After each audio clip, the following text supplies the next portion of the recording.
Assalamualaikum warahmatullahi wabarakatuh. Salam sehat untuk kita semua. Untuk kesempatan kali ini kita akan membahas mengenai kompetensi sumber daya manusia dalam pelaksanaan pharmaceutical care. Ya, tentunya dalam hal ini SDM yang dimaksud adalah farmasis ya. Jadi bagaimana apoteker dalam melaksanakan pelayanan kefarmasian.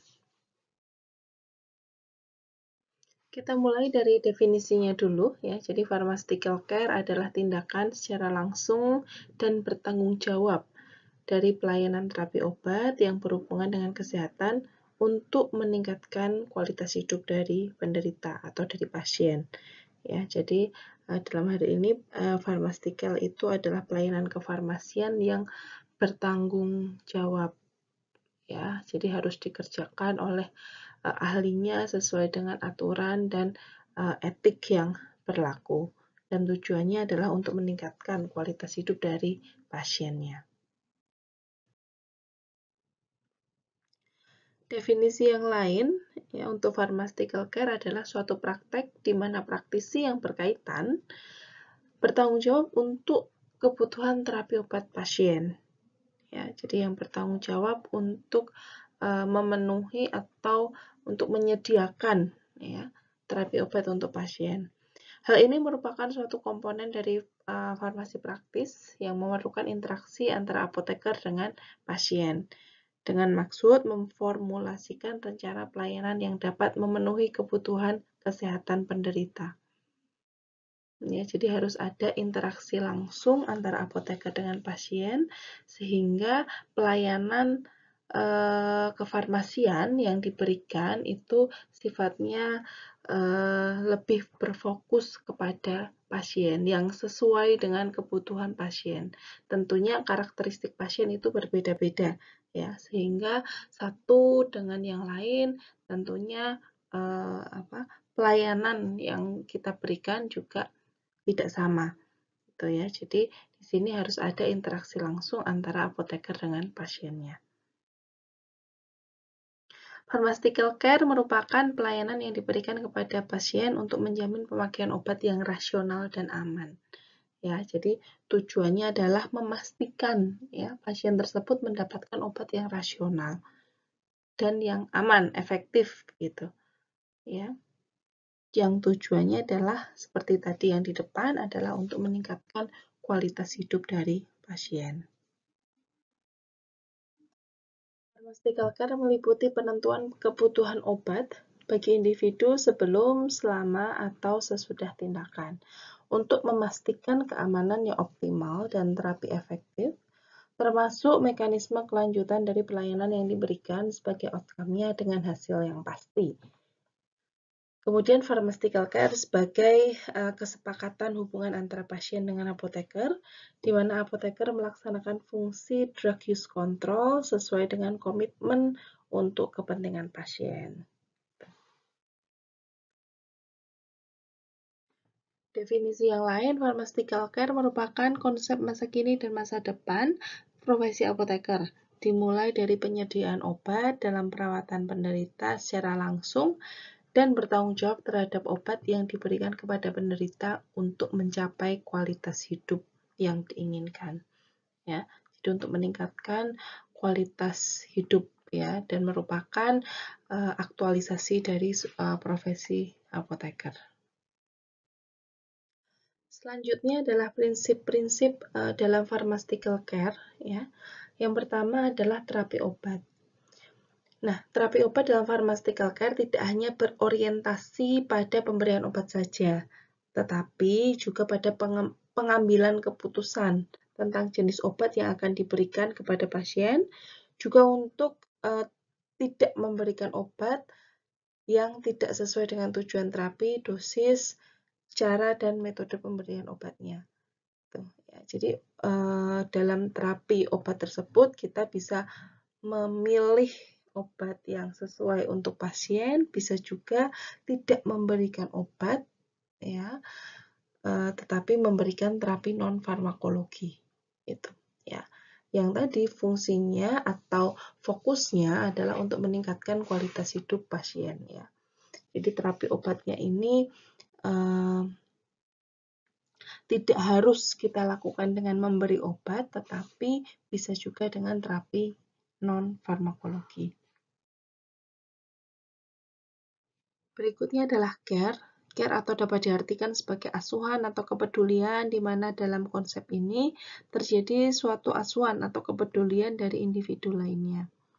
Nah, di dalam pharmaceutical care, seorang farmasis memiliki kontribusi dan kemampuan khusus dalam memastikan hasil yang optimal dan maksimal dalam penggunaan obatnya. Ya, jadi kita memberikan asuhan kefarmasian, memberikan kepedulian kepada pasien gitu ya.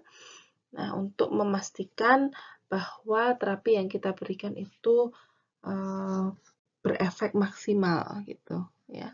Sehingga tadi tujuan untuk meningkatkan kualitas hidup pasien juga tercapai. Semua pelayanan kefarmasian yang berbentuk asuhan kepada pasien membutuhkan suatu interaksi langsung ya dari pemberi pelayanan atau profesi kesehatan dengan pihak yang menerima asuhan atau pasien atau penderita gitu ya. Nah, dalam mewujudkan pharmaceutical care ini, farmasis harus merealisasikan hubungan profesional antara dirinya dengan pasien secara langsung. Ya, jadi harus ada interaksi langsung dengan pasien gitu. Ya, ada misalnya interaksi langsung itu berupa kita memberikan informasi, kita memberikan konseling, kita melakukan visit ke bangsal gitu. Ya, sehingga kita menunjukkan sebuah kepedulian ya kepada pasien dalam melayani kebutuhan akan obat dari pasien tersebut gitu. Berikutnya prinsip yang ketiga adalah hasil atau outcome ya. Hasil nyata yang ingin dicapai dari suatu pelayanan kefarmasian adalah yang pertama mengobati penyakitnya ya. Jadi penyakitnya bisa terobati, kemudian mengurangi gejala, menghilangkan dan mengurangi gejala, ya. Kemudian menahan atau memperlambat proses perkembangan penyakit, ya. Dan yang keempat adalah mencegah munculnya penyakit, ya, mencegah kambuh, gitu. Ya, jadi ini dari terapi obat dan pelayanan kefarmasian yang kita berikan kepada pasien ada 4 hal yang ingin dicapai ya sehingga ya supaya hasil ini bisa tercapai dengan optimal ya kita juga harus memberikan pelayanan kefarmasian yang optimal juga gitu. Fungsi utama pharmaceutical care adalah yang pertama, identifikasi drug-related problem aktual maupun yang potensial. Ya. Jadi drug-related problem ya, masalah-masalah yang berkaitan dengan obat dan pengobatan. Ya, ada yang aktual, ada yang potensial. Ya. Kalau aktual itu yang terjadi, sementara yang potensial itu risiko akan terjadi. Gitu. Nah, kemudian kalau sudah mengidentifikasi, kita selesaikan masalah tersebut. Ya. Bagaimana menyelesaikan masalah DRP aktualnya ya, yang sudah terjadi, bagaimana cara menanganinya ya, supaya tidak menimbulkan efek yang lebih berbahaya. Ya. Kemudian yang ketiga adalah mencegah terjadinya DRP. Ya. Jadi mencegah supaya DRP potensial gitu ya tidak menjadi DRP yang aktual gitu. Selanjutnya ini beberapa masalah ya yang berkaitan dengan obat ya. Tadi masalah-masalah berkaitan dengan obat atau DRP ya yang sering terjadi. Yang pertama adalah salah indikasi ya, yaitu obat yang diterima pasien tidak sesuai dengan indikasi penyakit yang dialami oleh pasien. Tuh, ya. Jadi tidak sesuai gitu ya antara indikasi dengan obat yang diterima. Yang kedua adalah ketidaktepatan pemilihan obat ya, di mana pasien tidak menerima obat yang paling sesuai dengan kebutuhan penyakitnya. Ya, mungkin sama-sama obat antihipertensi gitu ya, tetapi harusnya dia dapatnya golongan CCB, tetapi dia dapatnya adalah ACE inhibitor misalnya ya. Jadi kurang tepat dalam pemilihan obatnya. Kemudian yang berkaitan dengan dosis ya, underdose maupun yang overdose ya, dosis kurang atau dosisnya berlebih ya, sehingga target terapinya juga tidak bisa tercapai dengan optimal. Yang keempat adalah penderita gagal menerima atau melaksanakan terapi. Ya, jadi gagal menerima pengobatan karena faktor ekonomi ya, misalnya pasiennya ternyata nggak bisa nebus obatnya ya, jadi dia gagal menerima terapi. Karena faktor psikologi atau sosiologi gitu ya, pasiennya memang nggak mau minum obat begitu ya, itu menjadi masalah ya yang harus kita atasi. Yang kelima adalah munculnya efek samping obat. Ya, jadi penderita atau pasien mendapat masalah medis lain akibat efek samping obat yang dikonsumsinya. Ya, jadi muncul reaksi yang tidak diinginkan sehingga juga akan mengganggu kualitas dari pengobatan pasien. Berikutnya adalah interaksi obat. Ya, interaksi obat itu bisa terjadi antara obat dengan obat dengan makanan, ya, obat dengan penyakit, ya, itu bisa terjadi. Nah, jadi sebaiknya interaksi obat ini bisa terdeteksi sehingga bisa diatasi, gitu ya. Berikutnya adalah penderita mengkonsumsi obat untuk suatu indikasi yang belum jelas indikasinya secara medis, ya. Dia menggunakan terapi tetapi tidak jelas ya, indikasinya. Dia tidak ada keluhan tapi dia menggunakan obatnya gitu. Kemudian yang terakhir adalah kegagalan terapi, di mana pasien telah menerima dan melaksanakan terapi dengan benar, tapi target terapinya itu tidak tercapai. Ya, itu contoh masalah-masalah yang harus kita atasi gitu ya, untuk yang mungkin terjadi ya pada saat terapi obat begitu ya. Jadi peran kita di sini sebagai farmasis adalah mengatasi masalah yang terjadi itu ya. Untuk klasifikasi DRP juga ini ada yang dari PCNI ya. Itu ada yang karena ADR, kemudian drug choice problem, dosing problem, drug use problem, interaksi dan yang lainnya ya, ada klasifikasinya ya. Jadi ini sebagian contoh saja masalah-masalah yang sering terjadi begitu. Berikutnya untuk prinsip pharmaceutical care ya, itu yang keempat adalah kualitas hidup ya. Kualitas kesehatan pasien dapat dinilai secara objektif maupun secara subjektif. Kalau secara objektif, ini merupakan penilaian yang benar-benar dilakukan oleh profesi kesehatan dan itu ada data ya yang menyebutkan bagaimana kualitas hidup pasien tersebut. Sementara kalau penilaian yang subjektif, ini merupakan penilaian yang diberikan sendiri oleh pasien terhadap terapi yang dijalaninya. Ya, jadi ada subjektif, ada yang objektif gitu ya untuk menilai kualitas hidup pasien. Yang kelima untuk prinsip pharmaceutical care adalah tanggung jawab. Ya, di sini ada hubungan timbal balik antara pasien dengan tenaga kesehatan, di mana pasien memberikan wewenang dan kepercayaan kepada profesional kesehatan untuk melaksanakan kewajibannya. Ya, sedangkan profesi kesehatan dia harus berusaha melakukan tugasnya dengan penuh rasa tanggung jawab gitu ya. Tadi ada hubungan yang ada hubungan timbal balik ya. Jadi dari pasien dengan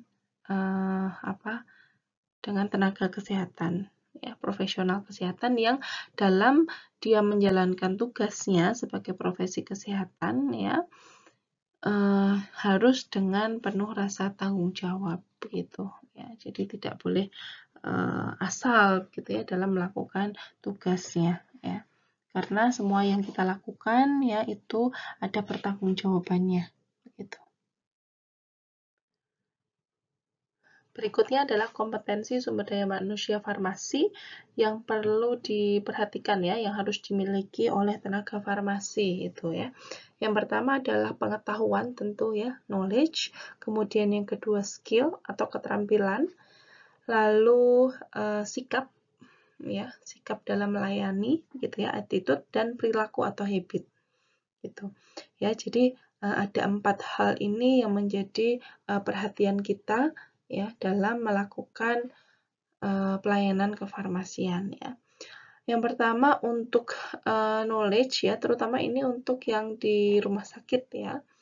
Nah, knowledge atau pengetahuan yang harus dimiliki oleh farmasi ya ketika dia melayani pasien di rumah sakit ya atau di tempat pelayanan kefarmasian yang lain ya, itu adalah harus memiliki pengetahuan mengenai falsafah dan struktur farmasi, pekerjaan kefarmasian itu apa, perbekalan farmasi itu apa saja, ya.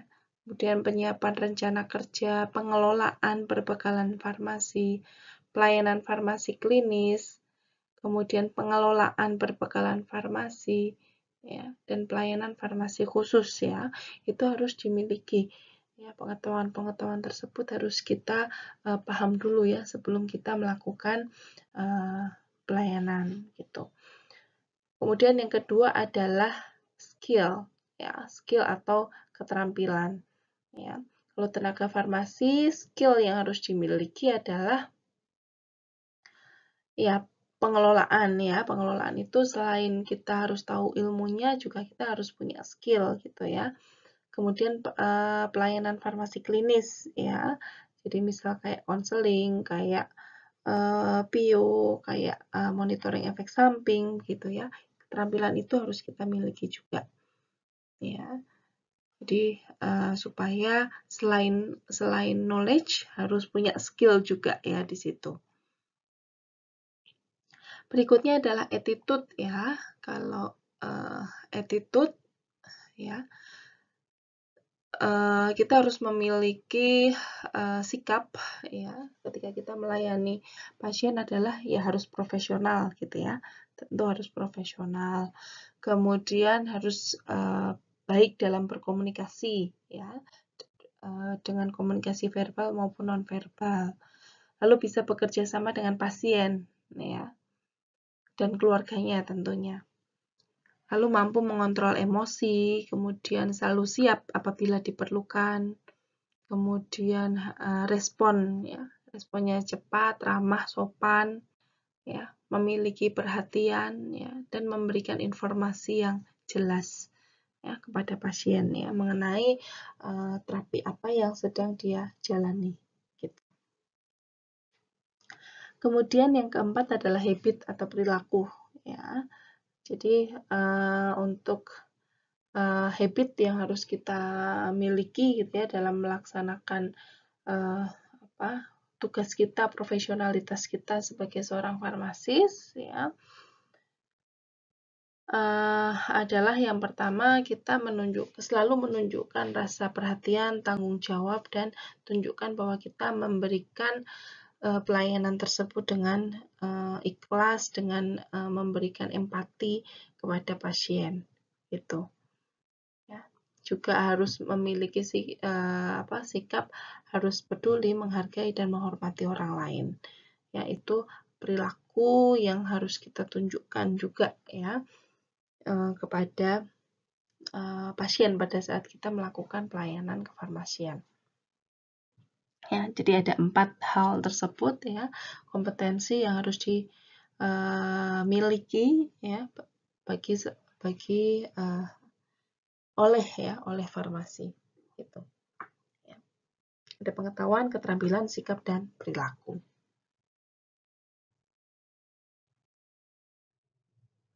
Berikutnya peran apoteker dalam pharmaceutical care. Ya. Jadi ini peran-peran apoteker dalam pharmaceutical care. Yang pertama di awal terapi, ya kita harus bisa menilai ya kebutuhan pasien itu seperti apa. Ya, hal-hal yang dibutuhkan pasien itu seperti apa. Itu bisa dilihat dari komunikasi kita dengan pasien gitu ya, dengan melihat data misalnya rekam medis ya, itu kita bisa gali dari situ. Yang kedua, pada saat proses terapi ya, di tengah proses terapi ya, mereka memeriksa kembali semua informasi dan memilih serta menetapkan solusi terbaik bagi DRP pasien gitu. Ya, jadi di tengah terapi kita harus bisa menilai ya, menilai ada nggak DRP-nya gitu ya.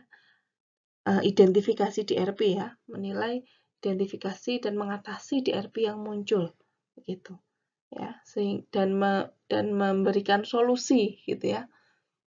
Tidak hanya menilai saja, tidak hanya menetapkan saja ya, tetapi harus bisa mengatasi ya, mengatasi masalah yang muncul dari penggunaan obatnya.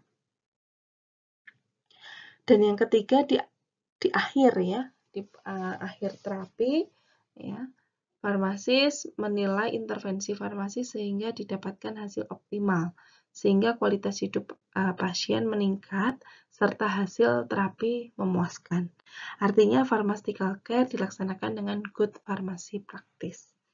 Ya, jadi pelayanan kefarmasian itu harus dilakukan dengan good pharmacy practice ya. Jadi kita menilai hasil dari terapi itu dilihat dari kualitas hidup pasien ya, apakah meningkat dan memuaskan atau tidak. Hal yang dapat menunjang ya dalam kesuksesan pelaksanaan pharmaceutical care di rumah sakit maupun di apotek adalah meningkatkan kualitas dan kuantitas SDM ya di apotek maupun di rumah sakit gitu ya. Jadi kualitasnya ya, kualitas farmasisnya itu harus ditingkatkan ya melalui misalnya diikutkan pelatihan ya, seminar gitu ya. Dan kuantitasnya ya, kuantitas jumlahnya itu harus mencukupi pelayanan yang kita lakukan, mencukupi jumlah pasien yang diterima ya, yang akan dilayani begitu ya. Jadi kalau pengen pelayanan pharmaceutical care-nya itu sukses ya, ya harus kualitas dan kuantitas SDM ini menjadi hal yang sangat penting. Di rumah sakit, apoteker memiliki dua peran ya. Jadi ada apoteker struktural dan ada apoteker fungsional. Ya, jadi dan mereka memiliki peran sendiri-sendiri ya, kompetensinya sendiri-sendiri yang harus diasah begitu, yang harus ditingkatkan sehingga ketika apoteker tersebut berada di struktural, ya dia bisa menjalankan tugasnya secara profesional, di fungsional pun juga sama gitu. Nah, kompetensi apoteker yang harus dimiliki untuk memenuhi standar pelayanan farmasi di rumah sakit ya tadi sebagai struktural dan sebagai tenaga farmasi fungsional. Yang pertama sebagai pemimpin ya, ini peran struktural ya, tadi struktural dan fungsional ya, ini peran strukturalnya. Seorang farmasis harus memiliki kemampuan yang pertama untuk memimpin ya, karena mungkin dia harus bekerja sebagai kepala instalasi farmasi yang harus memimpin, mengelola semua hal, semua yang berkaitan dengan obat pasien begitu. Kemudian memiliki kemampuan dan kemauan ya dalam mengembangkan pelayanan farmasi. Ya, jadi ada rasa untuk bagaimana sih caranya untuk meningkatkan ya kualitas pelayanan dan ada kemauan tentunya ya. Kemudian mau terus mengembangkan diri ya. Jadi kemampuan bisa mengembangkan diri melalui ya tadi pelatihan, melalui seminar gitu. Yang keempat, bisa bekerja sama ya dengan tim ya, tim yang ada di rumah sakit misalnya. Jadi harus bisa bekerja sama dengan misalnya dokter, kemudian dengan tenaga kesehatan yang lain ya yang ada di rumah sakit. Yang kelima, mampu melihat masalah, menganalisis dan mencegah masalah yang berkaitan dengan obat. Ya, jadi bisa mengidentifikasi, menganalisis dan mencegah atau mengatasi masalah yang muncul. Gitu. Kemudian peran berikutnya ya, tadi sebagai struktural ya yang ada di di struktur organisasi di rumah sakit gitu ya. Yang kedua adalah sebagai tenaga fungsional ya, ini dalam melaksanakan tugas-tugasnya sebagai seorang farmasis gitu ya. Di fungsionalnya farmasis itu seperti apa begitu ya. Jadi sebagai tenaga fungsional, seorang farmasis ini harus mampu memberikan pelayanan kefarmasian. Ya, jadi pelayanan kefarmasian itu ya pelayanan resep, pelayanan informasi, pelayanan monitoring penggunaan obat, monitoring efek samping dan lain-lain sebagainya. Ya. Dan yang kedua, melakukan akuntabilitas praktek kefarmasian. Ya. Jadi yang ketiga, mengelola manajemen praktis farmasi, ya. Jadi pengelolaan obat ya. Kemudian yang keempat, mampu berkomunikasi dengan tentang kefarmasian dalam pelaksanaan pelayanan kefarmasian. Ya, jadi bisa berkomunikasi dengan pasien gitu ya. Kemudian yang kelima, melaksanakan pendidikan, penelitian dan pengembangan. Ya. Yang keenam, memahami dan dapat mengoperasikan komputer ya, karena dia harus bisa menguasai SIM juga ya dalam pelayanan itu ya. Itu ya untuk mempercepat pekerjaannya gitu. Kemudian melaksanakan penelitian dan pengembangan terutama di bidang farmasi klinis dan farmasi praktis. Nah, selain kemampuan dasar tersebut ya, selain di struktural maupun di fungsional, ya, apoteker juga harus memiliki kemampuan klinis untuk menunjang peran apoteker itu sendiri di dalam melaksanakan pharmaceutical care ya. Jadi harus punya kemampuan dan keterampilan farmasi klinis gitu ya. Sehingga kita bisa melayani pasien dengan dengan berbagai masalah yang muncul gitu ya dari sisi pasien gitu. Sehingga kita bisa membantu pasien dalam mengatasi masalah tersebut ya.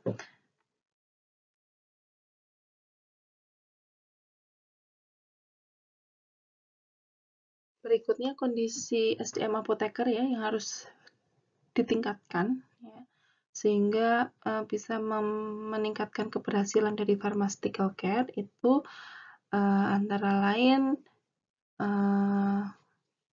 masih kurangnya pengetahuan teknis ya, jadi ini harus kita menjadi bahan introspeksi kita ya. Kemudian kurang mampu berkomunikasi ya, dan ini harus dilatih ya. Kalau komunikasi ini semakin banyak kita latihan, semakin banyak kita ketemu dengan pasien ya, nah ini dapat meningkatkan keterampilan komunikasi kita. Kemudian ya mungkin secara personal ya ada tekanan atau ketidaknyamanan di tempat kerja gitu ya, ini harus dihilangkan ya. Kemudian kurangnya motivasi dan keinginan untuk berubah ya, berubah untuk bisa ke arah yang lebih baik maksudnya di sini ya. Jadi untuk mengembangkan bagaimana pharmaceutical care yang baik itu bagaimana gitu ya, nah itu perlu motivasi ya. Kemudian kurang pede ya, mungkin kalau ketemu pasien, ketemu tenaga kesehatan yang lain gitu ya, kita harus bisa menunjukkan rasa percaya diri gitu ya, sehingga kita bisa berkomunikasi dengan baik yang tujuannya adalah tadi untuk meningkatkan kualitas hidup pasien. Kurangnya pelatihan dalam alur kerja yang sesuai ya. Jadi akan memperlambat ya kalau alur kerjanya itu tidak diatur dengan baik gitu. peningkatan persepsi tentang tanggung jawab ya. Jadi dalam kita melakukan pekerjaan ya apapun itu ya, kita harus disertai dengan rasa tanggung jawab. Ya, kemudian staf di instalasi farmasinya masih kurang gitu ya. Jadi jumlah farmasisnya masih belum sesuai dengan jumlah pasien yang dirawat di situ ya, sehingga pelayanan yang diberikan itu belum bisa maksimal. Ya, jadi itu hal-hal yang harus ditingkatkan ya di internal apoteker sendiri ya, supaya kita bisa menjalankan tadi good pharmacy practice ya, untuk mendukung pelayanan pharmaceutical care. Demikian yang bisa saya sampaikan ya untuk pharmaceutical care ya, SDM dalam menunjang pharmaceutical care ya. Semoga bermanfaat. Terima kasih atas perhatiannya. Mohon maaf apabila dalam saya menyampaikan ada kekurangan. Selamat belajar. Assalamualaikum warahmatullahi wabarakatuh.